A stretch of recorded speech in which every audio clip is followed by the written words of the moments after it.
Salam, hər vaxtınız xeyirli olsun uşaqlar. Ümid edirəm yaxşısınız. Bizim bugünkü temamız, yəni mövzumuz yer kürəsi haqqında olacaq və işıq mənbələridir uşaqlar. Hazırsınızmı? Suala baxaq. Səmaya baxanda nə düşünürsüz? Səmaya baxanda, yəni bu qədər gözəl bir sistemin necə yaradıldığını, necə gözəl bir dünyamız olduğunu, buludların günəşin işığı altında və küləklə birgə rəqsini, enerjisini və oradan göydən yerə doğru axan bir həyatı həqiqətən də düşünürəm. Hansı planetləri tanıyırsınız? Günəş sistemində iki hissəyə bölünən planetlərimiz var. Daxili planetlər və xarici planetlər. Günəşə ən yaxın məsafədə yerləşən planetlər daxili, ən uzaq məsafədə yerləşən planetlər isə xarici planetlər adlanır. Ümumiyyətlə hansı planetlərimiz var? Mars, Yer, Neptun, Saturn, Uran, Yupiter, Merkuri və sair kimi planetlərimiz mövcuddur. Yer planetini necə təsvir edərdiniz?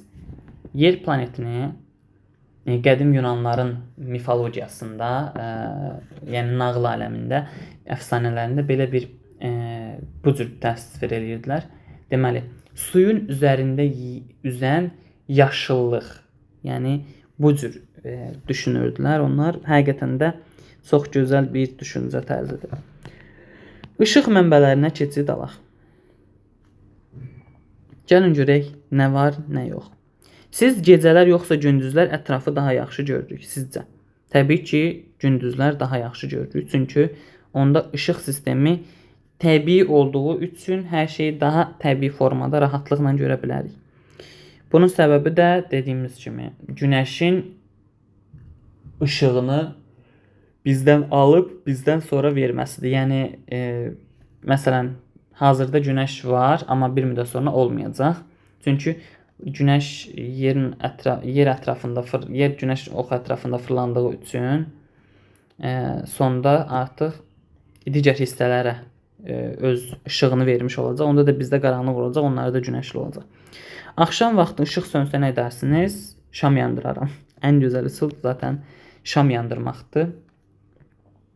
Sonra öyrənməyə keçid alaq. Gündüz vaxtı ətrafımızda əşyaları asanlıqla görürük, çünki günəş ətrafı işıqlandırır.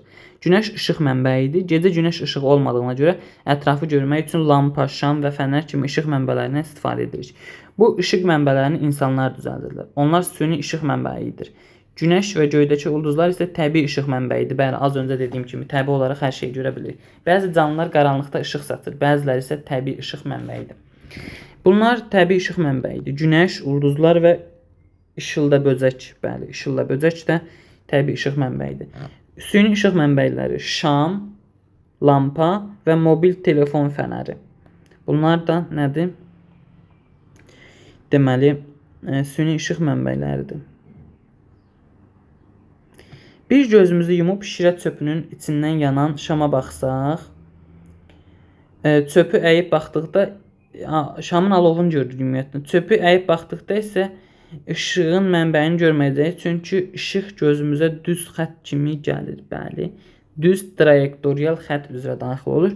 Ona görə də biz şamı görməyə bilərik əgər çöpü əysək. İşıq mənbələri bizə nə üçün lazımdır? Ətrafı aydınlıqla seçə bilməyimiz və təhlükəsizliyimiz üçün. Təbii və süni işıq mənbələri arasında hansı fərq var? Təbii işıq mənbələri olduqda ətrafı daha rahat görə bilirik. Süni işıq mənbələrində isə biraz çətinlik çəkmək olur. Hansı halda kitabı oxumaq daha faydalıdır? Əlbəttə ki, ikinci şəkildə. Çünki gözümüzə ziyan verə bilər. Yəni fənər, kitabın üzərinə tamamən fənəri qoysaq, artıq onda daha çox problem olar. Amma biraz fənəri kitabın yan tərəfinə qoysaq, yenə də görmüş olarıq məncə.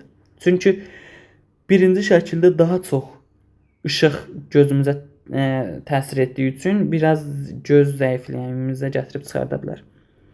Hansı halda çubuğun içindən baxdıqda şamı görmək mümkün deyil? İkinci şəkildə B variantında. Çünki dediyimiz kimi işıq dümdüz xətt üzrə gözümüzə daxil elədiyi üçün, gördüyümüz üçün əyri xətt dalğavari olduqda bunu görmək olmayacaq. Deməli B variantı. İşıq mənbələrinin süni və ya təbii olduğunu müəyyən edin. Şimşək təbii işıq mənbəyidir. İşıq saçan balıq yenə təbii işıq mənbəyidir. Velosipedin işığı süni işıq mənbəyidir. Fişəng yenə süni işıq mənbəyidir.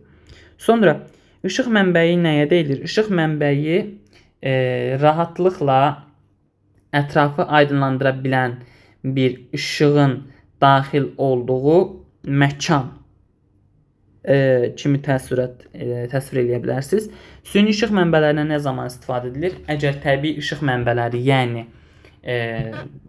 ay, günəş, işılda böcək, nə bilim digər təbiətin təbii işıq mənbələri olmadıqda, bəli, biz məcburi təhlükəsizliyimiz üçün süni işıq mənbələrindən istifadə edirik.